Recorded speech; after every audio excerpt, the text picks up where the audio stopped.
Welcome back to J-Rock Soccer and Basketball Sessions, the West Wolf Podcast. I appreciate you guys so much for tuning in on YouTube. I really appreciate you.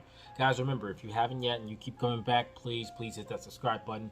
I would really appreciate it. But guys, today, look, I took a day to really rewatch the game. I've watched it 3 times.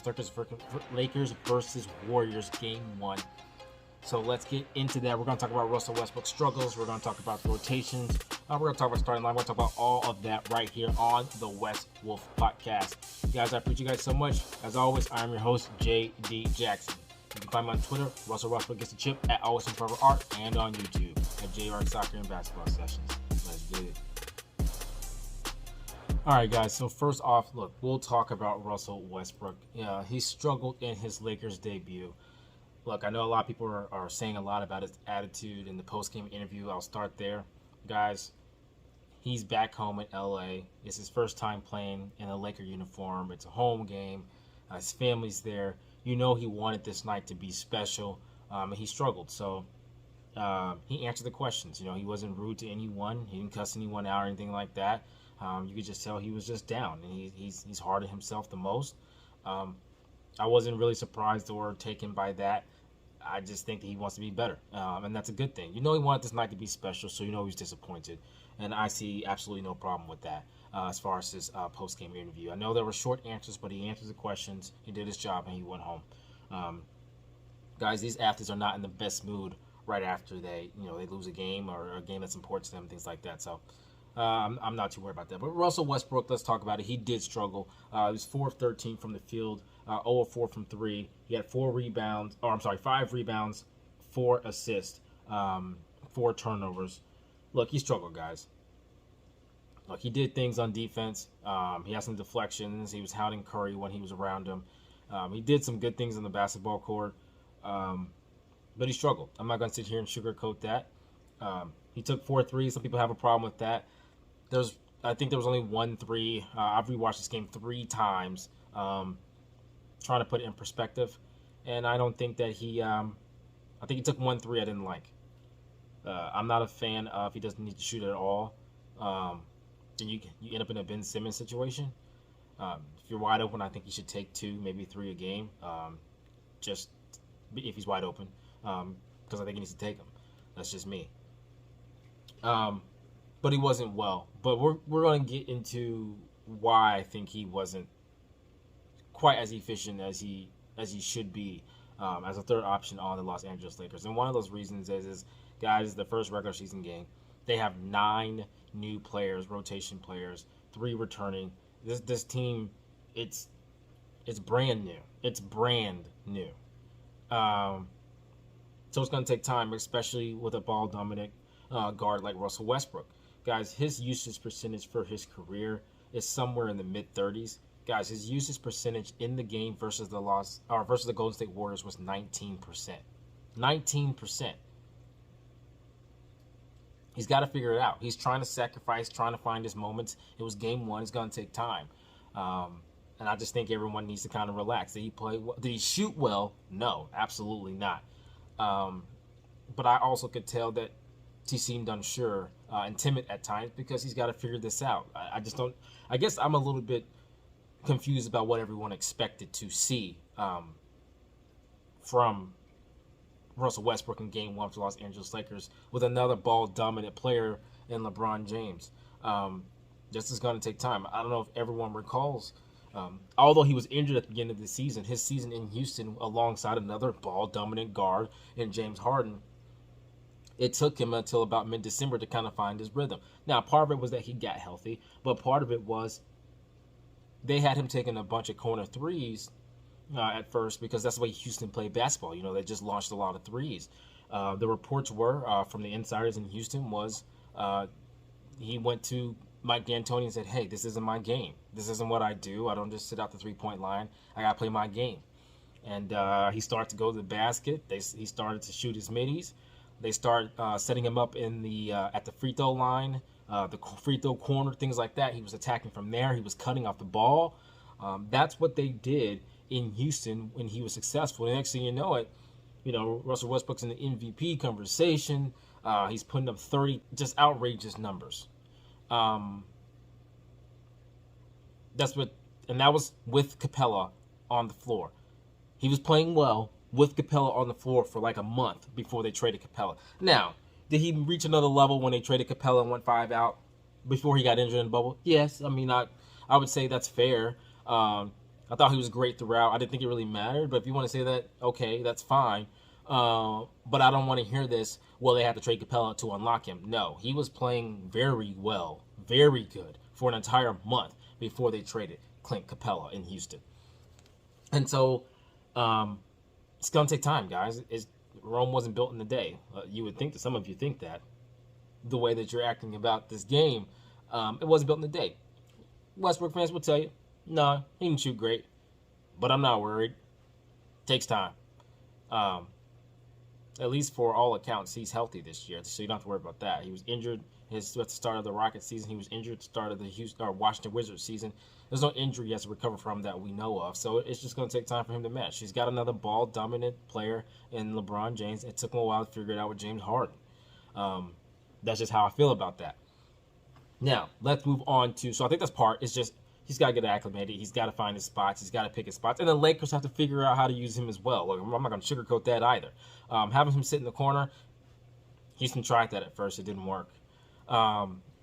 It is what it is. So you can blame that he's not Buddy Hield. You can do anything you want. The matter is, he's in L.A., not Buddy Hield, and sitting him in the corner is not going to work. It's not. It's just not.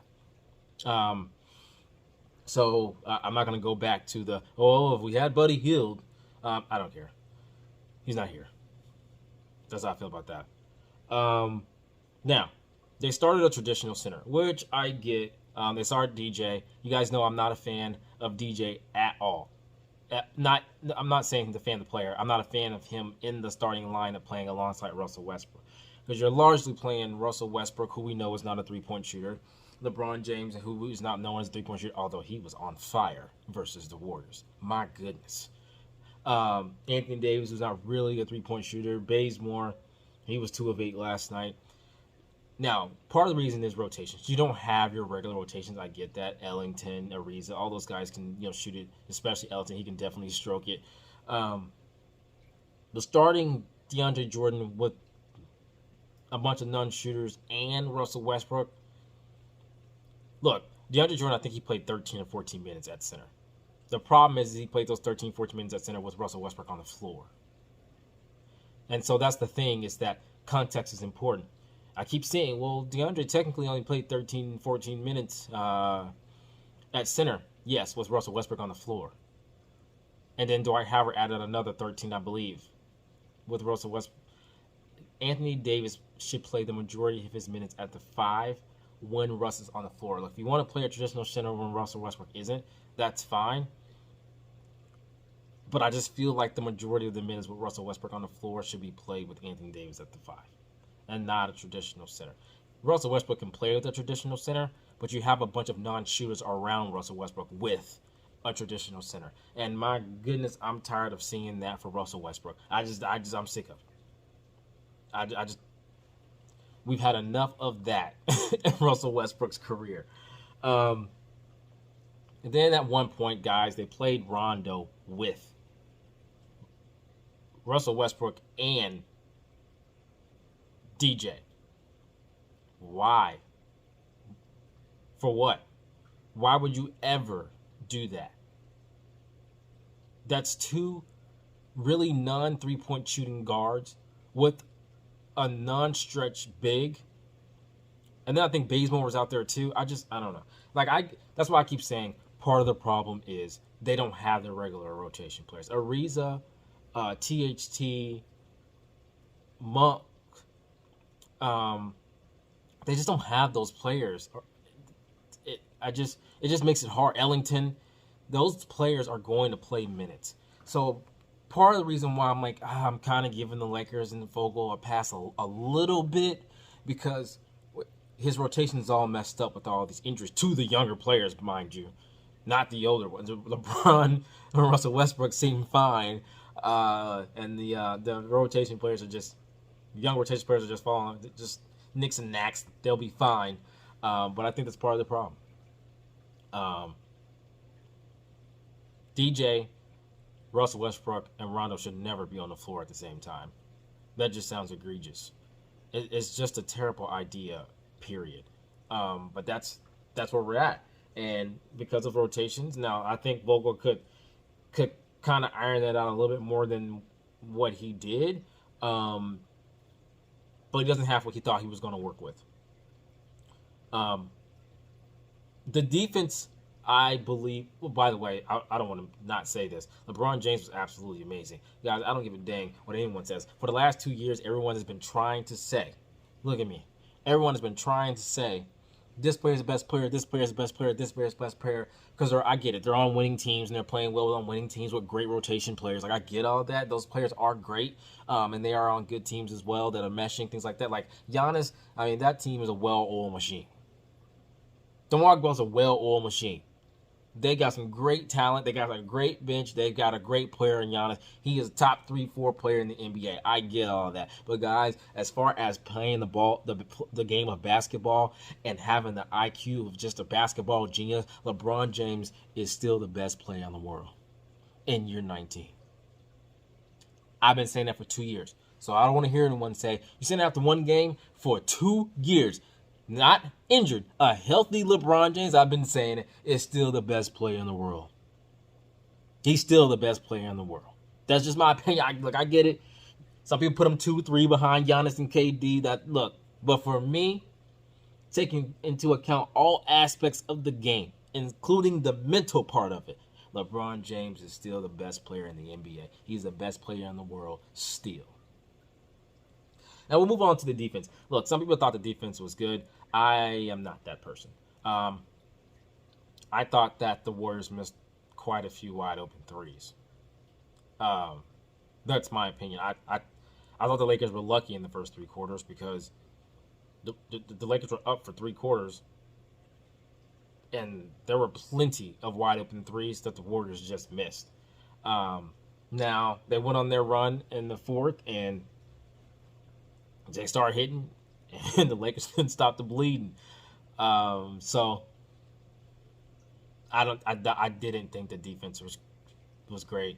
However, you don't have Ariza, THT, who they say they want to be a lockdown defender. You don't have those people. So, that made it tough. Now, granted, I get it. You're so worried about Steph Curry. He's the one person you don't want to shoot. So it ends up in the hands of someone else. Like, I get that, but they were standing wide open. If you really rewatch it, there were plenty of open threes that just didn't go in. So I was not a fan of the defense in Game 1 versus the Warriors. That's just my opinion. But guys, look, I think they'll bounce back. I think that Russell Westbrook is going to get better as time passes. Like, I knew that this was... Guys, I repeatedly say 20 to 25 games. That's what this is about. 20 to 25 games. Give them time. Give them time. Please stop playing Rondo and Westbrook on the floor at the same time. That's egregious. Like, that is egregious. I don't know what you need to do, but you need to do something else. Guys, let's talk about this. Why is Rondo running the offense when Russell Westbrook is on the floor in the second year? Guys, every time LeBron James freaking sits his butt on the bench, the offense should be run through Russell Westbrook. The man didn't let the league in assists. I don't understand. Real the last 4 years, he's averaging double-digit assists. In what world do you decide when LeBron James sits, Rondo, you the point guard. Russ, go stand in the corner, jack up some threes when we penetrate. Man, at one point, Russell Westbrook, the man was posting up, guys. He was posting up, right? And then the double came, and then he had to pass the ball on the opposite side above the break to Rondo. What? Why? Oh, it's just so bad. Guys, thank you guys so much for listening to the West Wolf podcast. Guys, you guys know I will be making another podcast after the game versus the Suns. This one I will do within 24 hours. I just had to take a day on that one. We'll get into if the Lakers are looking better, if Russell Westbrook looking better, all of that right after that game. So 9 p.m. tip, my time, I believe. So 10 Eastern, I believe it is. So guys, I appreciate you guys so much for joining, for listening, for watching. I appreciate you. Remember, you can find me on Twitter, Russell Westbrook Gets a Chip, at Always and Forever Art, and on YouTube at J-Rock Soccer and Basketball Sessions. Please hit that subscribe button if you haven't. And as always, until next time.